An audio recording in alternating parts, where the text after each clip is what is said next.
guys? Matt DeAngelis. I'm back for year 2 with the Broadway Boot Camp. I'm teaching rock and roll singing, sort of like pop and rock sensibility to singing and auditioning.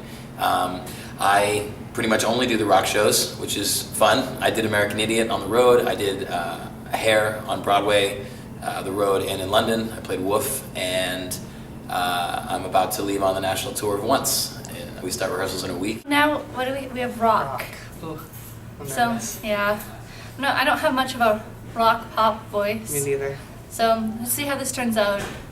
I have like 2 options for songs. I have like Jar of Hearts from Christina Perri and Not Like the Movie's Katy Perry. They're not related. Lots of people thought they were, because Christina Perri's with an I, other Perri's with Y. Yeah.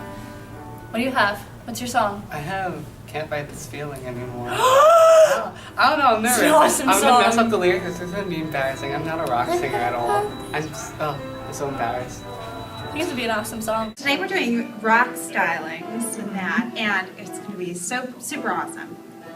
I'm really excited because I watched the video of his class last year and it was so much fun. And we don't really, because I guess we're in musical theater, we don't really do hardcore rock a lot.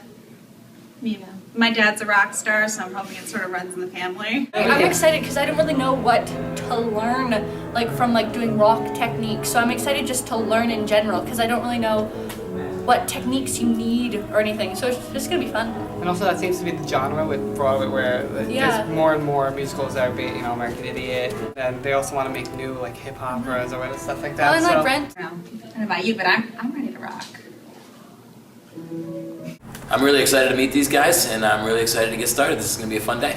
Well, welcome, guys. My name is Matt DeAngelis. So I have a little bit of experience with the rock genre, I suppose. I'm kind of going to let you just do your thing, and then we'll coach as we go. But I think the most important thing, from like a bullet point perspective of like the way that you should audition for stuff that's more contemporary is, nowadays they're looking for a great storyteller, they're looking for a great actor. Obviously you need to be able to sing, but they're wanting you to come into the room and give them an authentic version of yourself. And that sounds, it's not so put on, it's not so theatrical all the time. It's about coming in there and telling a story, but making sure that that story that you're telling is your story. Because it's the only story that you can tell that nobody else can. Does that make sense? So authenticity is going to be important. Not trying too hard is going to be important, and then there's some things that we can tinker with from like sound perspective and vibrato and like that kind of thing that we'll work on as we go. But generally speaking, just kind of come up here and show me and your fellow boot campers who you are as a vocalist, as a storyteller. Just kind of come up here and try to be comfortable and try to just let it rip. Cool? Awesome. Now you're back. You don't get to give me.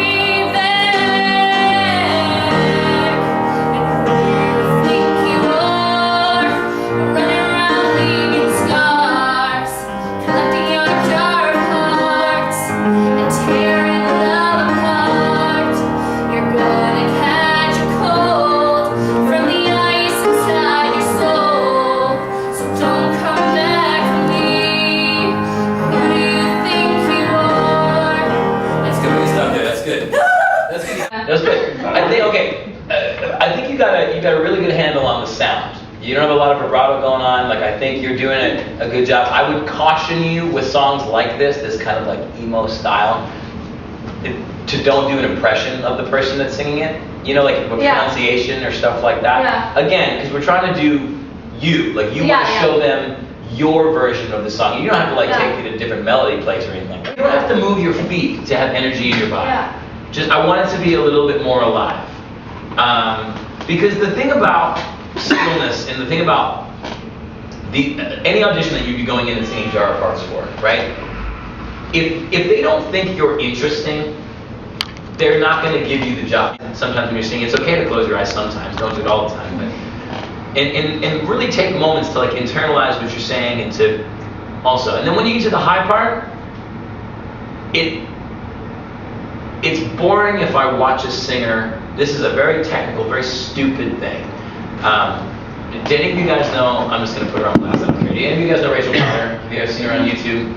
She's a good friend of mine. She is the most effortless vocalist I have ever seen. And it's sometimes, she was like, I need to look like I'm working harder to sing sometimes because it makes it more exciting. It brings the moment to this like place. If you're like, oh my God, is she gonna hit that note? Everybody knows Rachel's gonna hit the note. She hits every note ever. But if you grip and grimace a little bit, it makes it. But put that into the story that you're telling. You know what I mean? Don't just do it to do it. Yeah. But that's another thing. Okay. So just energize your body and we'll go from there.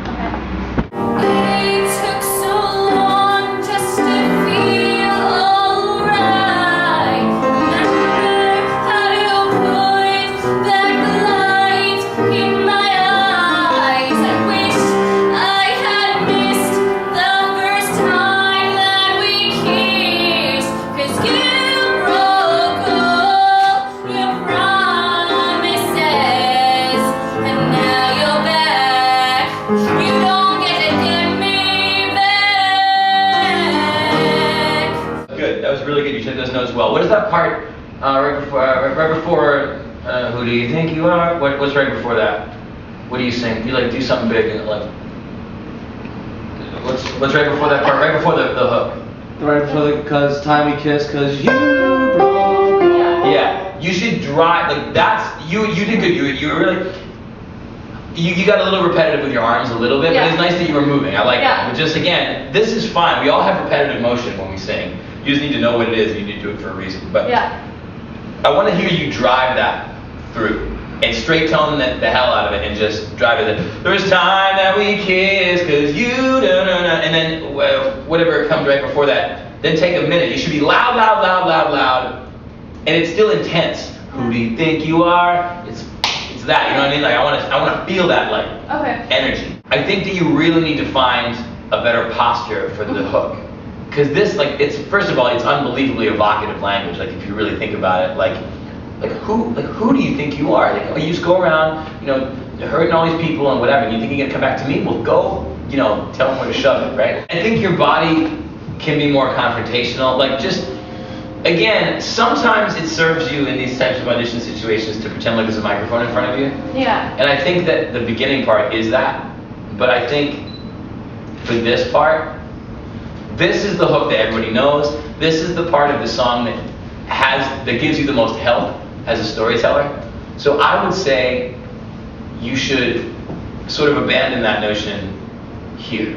First of all, this is a great audition song for you. It's a great audition. It's just a great audition song, period. You're doing great. So I would say try to bring a little bit more of what you know of musical theater performance to not vocally, but physically. Okay. I think it will serve you to be a little more confrontational with your body stance and stuff. But everything else is very it's good. It's still, it's active. It's imagine you standing in front of a microphone. So take it from that same spot. I wish I had missed the first time that we kissed, 'cause you broke all your promises, and now you're back. You don't get to get me back. And who you think you are, running around leaving scars, collecting your jar of hearts and tearing love apart. You're gonna catch a cold from the ice inside your soul. So don't come back for me. Who do you think you are? Awesome. That was really, really great. It takes a subtle change. That's the thing. If you're just gonna stand there and sing, which a lot of times when it comes to singing this type of music in an audition context, because it's weird, because these aren't storytelling songs all the time. There's a one section of that song that has some really good storytelling language, but for the most part it's a pop song, and guys sit down and write a pop song in 15 minutes and they become millionaires, right? It's not like, oh my God, this is the most life-changing piece of music I've ever heard. So it's weird that you're standing up there singing a story, trying to tell a story with a song that is not necessarily set up to do so. Yeah, you should definitely keep that in your book. I've really learned a lot and got my confidence up for doing the rock vocals. So Alyssa just went. She sang Jar of Hearts by Christina Perri, which I love that song. I have a big crush on Christina Perri, which is great. So if you're out there watching, call me. Yeah, she was great. She walked in with kind of a great indie girl rock sound to her voice. So we didn't have a lot of work to do from that perspective. But the one thing we did try to do is to get the big parts of the song a little bit bigger and work on the physicality of the song. It's such a fine line. You want to encourage them to use their bodies and to be free, but you don't want them to be bouncy, because it's, again, we did a little bit of the song like as if we were standing in front of a microphone, you know, like in a true rock performance sense. And she did great, and she sounded great, and it went awesome. So I'm singing Beautiful Disaster by Kelly Clarkson. Cool. Drowned in the streams, an exquisite extreme I know. He's as damned as he seems, for heaven than our could hope. And if I try to save him, my whole world would cave in. Just say Lord, it just ain't right. Oh, and I don't know what he's after, but he's so beautiful, he's such a beautiful disaster. Nice work, nice work. You're rocking back and forth a little bit, and it's really important, and this is more a general acting thing, but again, and this idea of trying to claim the space and to tell it to be interesting and be yourself and all this stuff, it's be very conscious of this. When you flop your arms down to the sides, or like if you slap your legs, it just takes your power away, like as an actor, like it just, you can do it, but that's one of those things that's just very specific. It's giving up motion, you know, and we don't want to do that. So you only did it once, which was good. I like that you were, from an acting perspective, you were finding the joy in it. Like it's nice. You obviously love this person, but they're a complete mess and they're ruining your life. But like that doesn't necessarily mean there wasn't happy moments. So that was nice. I feel like you could make the song a little bit more dangerous, like the whole thing. Like I think you maybe were a little too light with it. And from also similar comment, like when you get to those parts that everybody knows, like if you're gonna sing a Kelly Clarkson song, like you better kill it. And you sound great, you sound beautiful, and I know you have more voice in you. So when you get maybe the first one could be a little, you know, like kind of like what you maybe a little bit, maybe 10% more than what you did. But when you did that second one, you gotta drive that thing, man. You gotta sing the crap out of it. But you also have to justify all of a sudden singing loudly. So I think let's take it back. Try to put that like dark cloud over the whole thing. Okay. But I like where your head is at though. Like that's really good. So put the dark cloud over it. Try to watch your. If you're gonna move, but don't just kind of like. Drowned in the streams, an exquisite extreme I know. He's as damned as he seems, for heaven than our heart could hold. But if I try to save him, my whole world could cave in. It just ain't right. Lord, it just ain't right. Oh, and I don't know what he's after, but he's so beautiful, he's such a beautiful disaster. And if I could hold on through the tears and the laughter, would it be beautiful, just a beautiful disaster? Good. You were almost there. You were almost there. You can go way bigger with the end. I would actually change something melodically there, because it's the same, like hold on through the tears and the laughter, or something. I don't know, whatever you want to do. But like, I think that it will serve your story that you're telling. But imagine that he just did something so terrible. Either to you, or he cheated on you, or he lost his job, or because he was an idiot, or he got in a car accident because he was drunk, or whatever. I mean, there's a million things that you could think that are just complete stupid things that only damaged people do, you know? So start from there, first of all. From like a place of you've been hurt by this person, Okay. right? But also, you know, I don't know what he's after, but then take a minute. But God, I love him. You know what I mean? That's the moment. And I feel like you told the first part of that story, you went like, I don't know what he's after, I don't know how to help him. Then you took him, then it went away, and then you were like, oh, he's pretty. Yeah. Like you gotta carry that through, you gotta tell both those stories at the same time. Yeah. From an energy perspective, and this is gonna sound like, oh, this guy's been doing hair for too long, but like, you know, you get your chakras and whatever, like if you open your chest up to the audience and you do it in a real way, it shares your energy with them in a very specific way, you know? It opens, you're literally opening your heart up to these people. So if you ever have that impulse as an actor and you feel like it's genuine, never stop yourself from doing it. You kind of like, you were like, oh, Yeah. and then you like didn't do it, but it was, what you were building to, if you had gone there, was really, really nice.